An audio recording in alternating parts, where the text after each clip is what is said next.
Well, happy UN Day to you all, nevertheless. Today marks the anniversary of entry in force, 1945, of the UN Charter.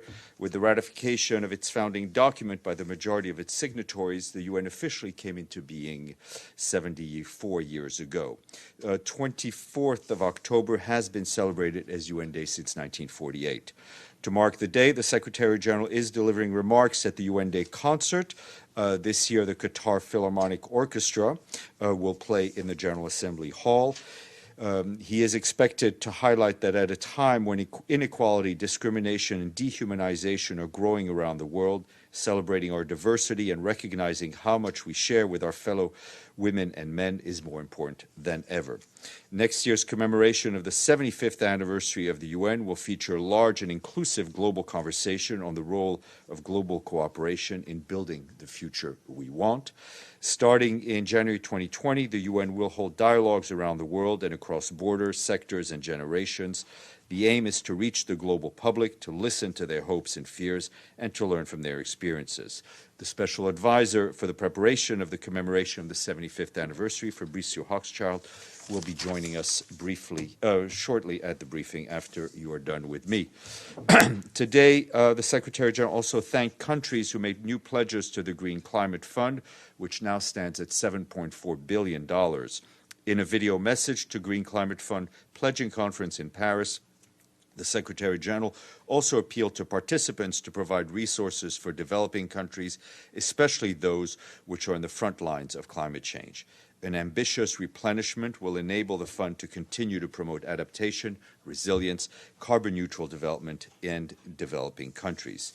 The Secretary General also sent a message to the Sustainable Development Forum taking place in Beijing, in which he stressed the need to act quickly to achieve the SDGs and to focus on helping those who are most vulnerable.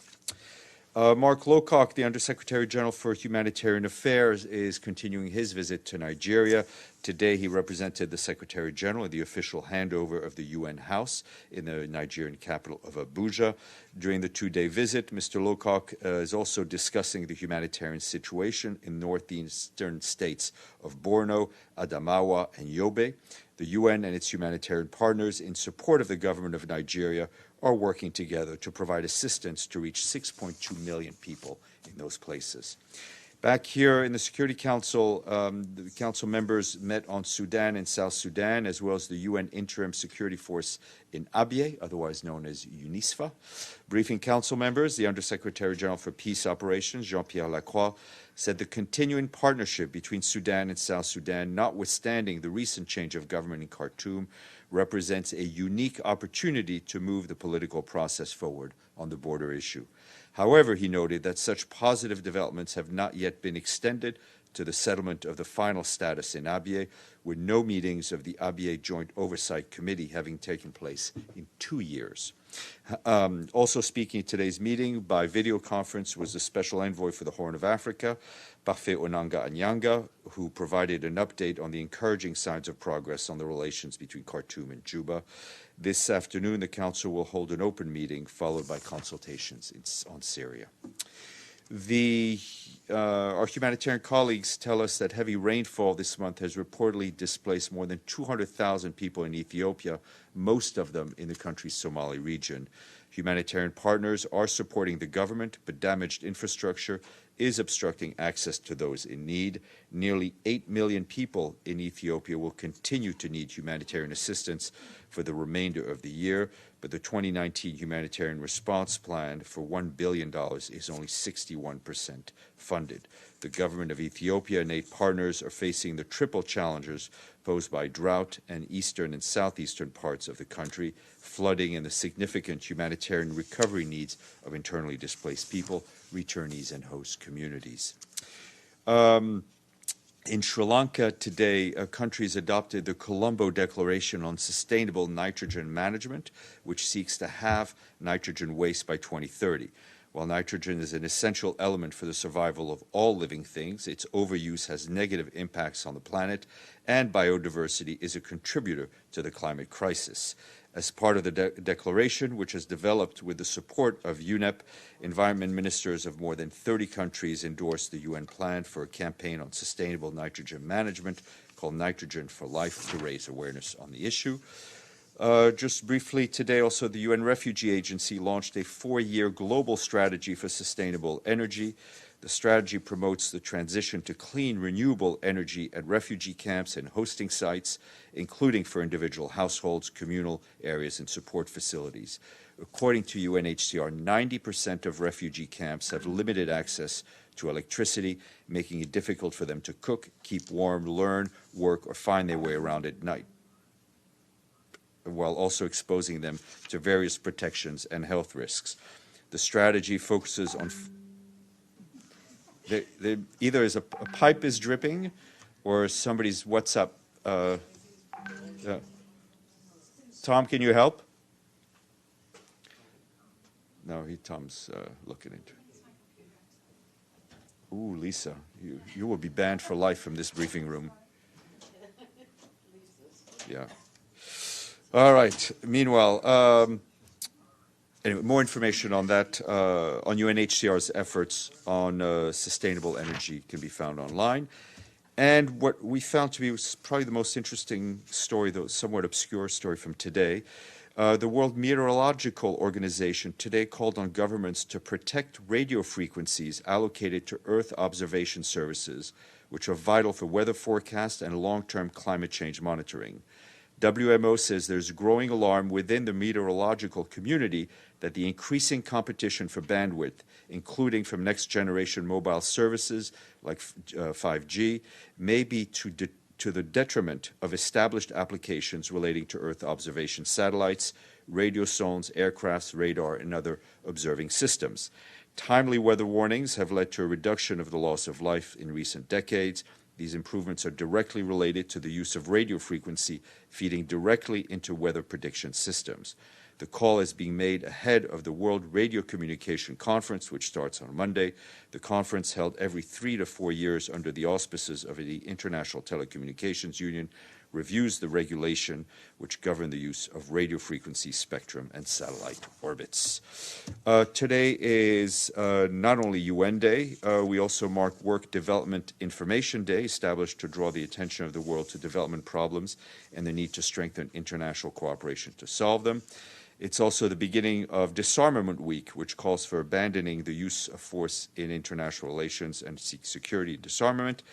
And finally, Global Media and Information Literacy Week begins today, led by UNESCO.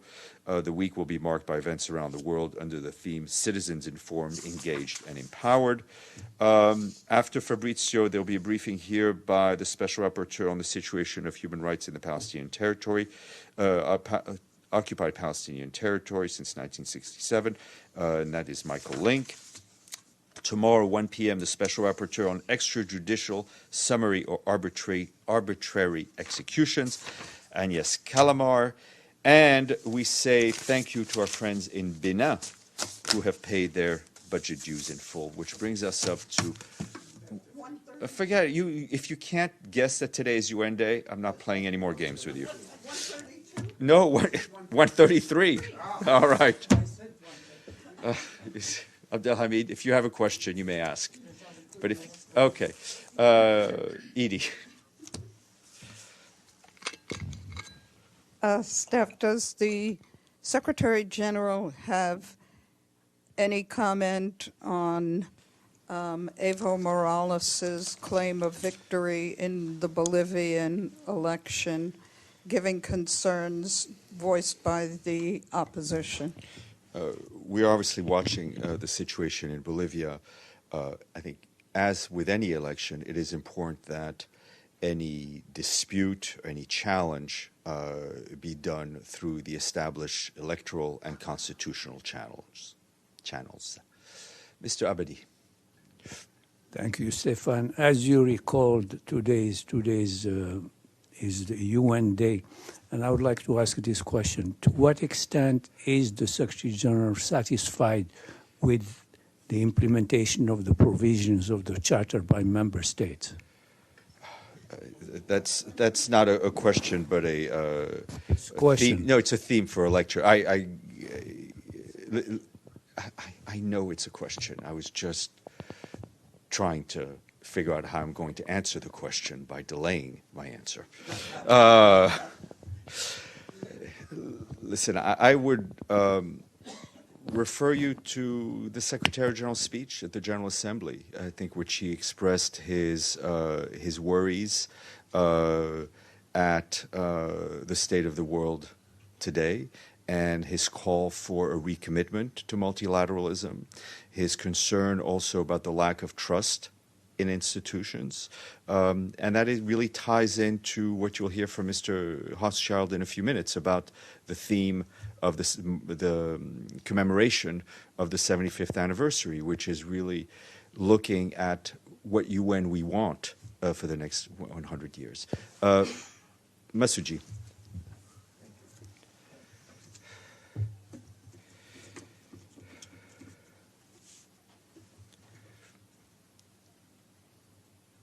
Thank you, Stéphane.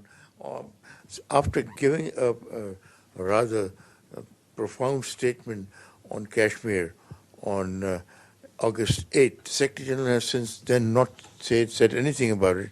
8 million Kashmiris continue to be incarcerated in their homes, which is the longest period of incarceration I can ever come to memory. And when is it that the Secretary General is going to talk to the Indian Prime Minister as to to offer a way forward on this issue? It's not only India and Pakistan, it's the Kashmiris who are being incarcerated. So when is that going to happen?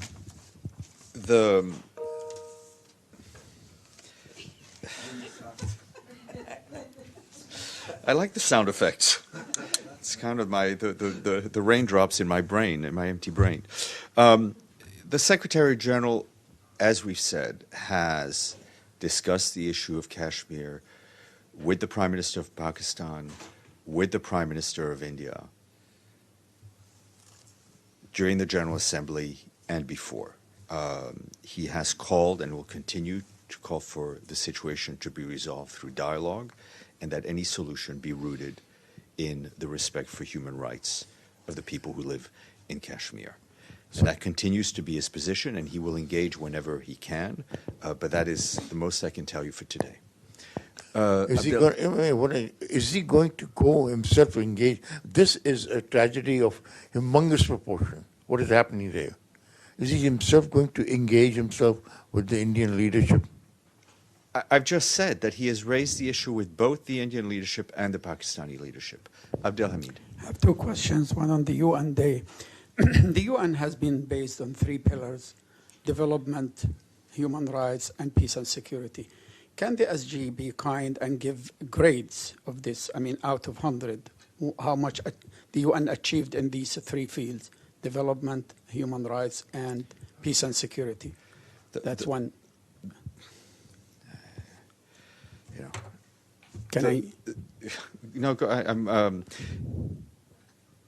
these are all very deep questions. The bottom line is, I think, the perfect world that we would like to see, as outlined in the Charter, still remains very much a work in progress. Good answer. Thank you. Your second My second question, we asked you, Stéphane, about the Hiba al-Labadi, who's on a hunger strike for the 4th week.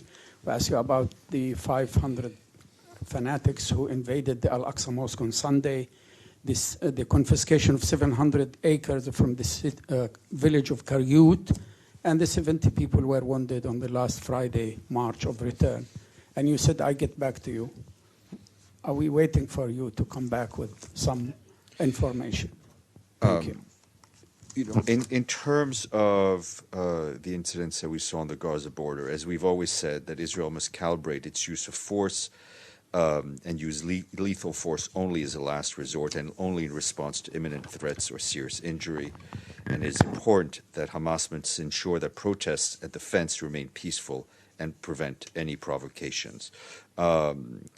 On the issue of the land that was taken, that's an issue that Mr. Mladenov, I think, will raise during his next Security Council briefing. Maria. Thanks, Stéphane. I was going to ask about visas, but your introductory remarks made me change my mind. As today is the UN Day. Now you all realize it's UN Day. Yeah. Usually birthday is not only the day for celebration, but the day for evaluating our results, striking the balance. And I see that a lot of my colleagues have questions about UN achievements. So do you think that SG is planning to have a press conference in foreseen future to evaluate the results with journalists together? I think we may have something with the media, not too, hopefully soon, with the Secretary General. And I don't want to take away from what Fabrizio will say, but what is important is that the Secretary General doesn't want the 75th to be a party, right? He doesn't want it to be a celebration. He wants it to be a commemoration and an intellectual discussion and dialogue about the UN listening. But I know Fabrizio will go into much more detail on that. Yes, sir. Yes, thank you, Stéphane. I have two questions, one global, one local. What you prefer first? Let's go from the, whatever. Go, you choose. Okay, follow up on Mr. Abadi question, obviously a global one. What is the reform that the Secretary General, current reform that the Secretary General is diligently working on right now as his utmost like to be achieved? The Secretary General is working on many fronts, but I think one that is critical to the day-to-day operating of the UN is to ensure the structural reform in terms of how the UN budget is established, the financing, and issues related to that. And we've made progress on that. As you know, this is the first year we can do a budget year by year, but there are other structural reforms that would help for better management of the resources that are entrusted in us. Your second question. Follow up on this. He undertook many steps, including cutting of escalators, working hours, and the buffets, and etc. But what about, did he ever consider to cut the working of those entities or agencies within the UN who are really not producing a sort of tangible results? Yes, that's the question. There's been no discussion of putting staff on furlough or closing down parts of the Secretariat. The real one, just in Balkans, there is a crisis, a refugee crisis in northern Bosnia, northwest Bosnia, beside the border of Croatia. Many refugees are living in not very good sanitary and healthy conditions. Somebody is calling that Bosnian, if not another Mediterranean, Lampedusa. Does the Secretary General have Vučjak is the name of the country. We've seen the reports, but that's a question you should address to UNHCR at this point. Mario. I was wondering if the SG has any comment on the removal today of the remains of dictator Francisco Franco from the monument of the... Not that I'm aware of. Walter. Stéphane, it's also been 75 years that those countries who did not sign the Charter of the United Nations are still considered enemy states. And that includes the second and the third largest contributor to the United Nations. Is this ever going to change? You know, any change in the Charter is up to the member states. Stefano. Yes, it's a follow-up, still Mr. Abadi question, important question. The first goal of the United Nations when it was born was prevent Third World War. Does the Secretary General think that the United Nations is equipped the way it's structured today still to be successful in this? Because actually in 75 years was able to prevent that. Well, if we've been able to prevent it, then I would say that the structure has worked so far. There are obviously changes that always need to be discussed, notably among member states, notably Security Council reform. But you know, I would refer you to what I just the answer I gave to Abdelhamid about this continues to be a work in progress. Masoud, and then we will. Thank you. One more Thank question, you, and then we'll go to on Fabrizio. this situation in Syria. Because when is this Constitutional Committee going to meet, especially when the situation on the ground has changed dramatically? I'm not aware of any change of the date of the meeting of the Constitutional Committee, which was scheduled to start, I think, in Geneva around the 30th of October, but there's no change, and that was the date we announced quite a while ago. Yes. Thank you, Stéphane. My question, Stéphane, is what's the Secretary General concern when the Amazon rainforest is still going on fires every day? And according to different environment organizations, they said that part of the contribution for this deforestation in the region is because the industries of KFC and McDonald's for the meat production in the region and all these situation in the Amazon. So what is the concern from the Secretary General about it? The concern that we have for the well-being of the world's largest forests continues, whether it's in the Amazon region, whether it's in parts of equatorial Africa or in Asia. Those concerns remain, and I think there's a global responsibility to ensure that those are maintained in the most sustainable possible way. I will get Mr. Hochschild. Thank you.